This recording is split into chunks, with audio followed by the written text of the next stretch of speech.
वंदे मातरम। कक्षा षष्ठी विषय हिंदी की इस ऑनलाइन कक्षा में आप सभी का हार्दिक स्वागत अभिनंदन। अपन पढ़ रहे थे पाठ 5 अक्षरों का महत्व। आज अपन आगे पढ़ेंगे इसमें कि अपन पढ़ रहे थे यहाँ पर कि इस तरह अनेक भाव संकेत अस्तित्व में आए। आज अपन इससे आगे पढ़ेंगे। तब जाकर काफ़ी बाद में आदमी ने अक्षरों की खोज की।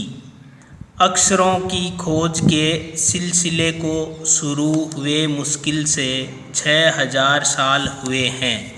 केवल 6000 साल अक्षरों की खोज के साथ एक नए युग की शुरुआत हुई। आदमी अपने विचार और अपने हिसाब किताब को लिख कर रखने लगा। तब से मानव को सभ्य कहा जाने लगा। आदमी ने जब से लिखना शुरू किया तब से इतिहास आरंभ हुआ। किसी भी कौम या देश का इतिहास तब से शुरू होता है जब से आदमी के लिखे हुए लेख मिलने लग जाते हैं। इस प्रकार इतिहास को शुरू हुए मुश्किल से 6000 साल हुए हैं। उसके पहले के काल को प्रागैतिहासिक काल यानी इतिहास के पहले का काल कहते हैं। अतः हम देखते हैं कि यदि आदमी अक्षरों की खोज नहीं करता तो आज हम इतिहास को न जान पाते।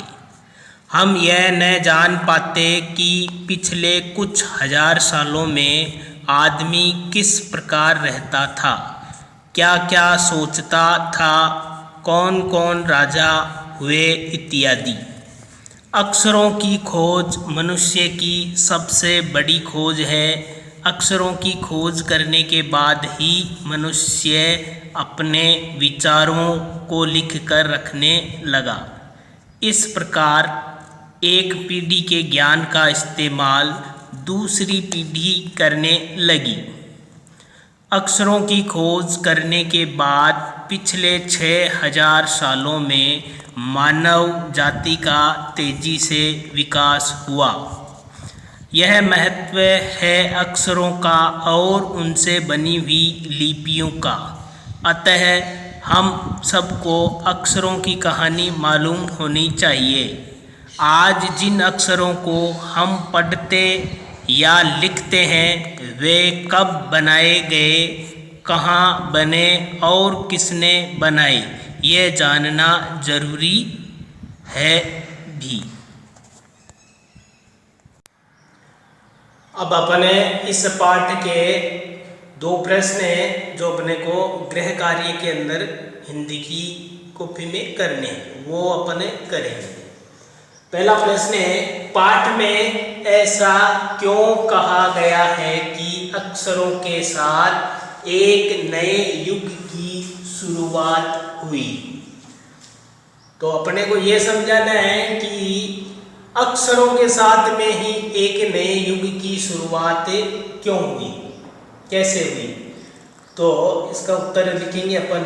किसी भी देश का इतिहास तब शुरू होता है जब आदमी के लिखे हुए लेख मिलने लग जाते हैं। अक्षरों की खोज होने से आदमी अपने विचार और हिसाब किताब लिख कर रखने लगा। और एक नए प्रश्न 2, अक्षरों की खोज का सिलसिला कब और कैसे शुरू हुआ। पाठ पढ़कर उत्तर लिखना है। इसका उत्तर है, अनुमानित रूप से 6000 साल पहले अक्षरों की खोज का सिलसिला शुरू हुआ। पहले आदमी अपने भाव चित्रों के द्वारा व्यक्त करता था। यही विकसित होकर भाव संप्रेषण शुरू हुआ। उसके बहुत समय बाद अक्षर अस्तित्व में आए। अक्षरों का जो खोज थी, अक्षरों की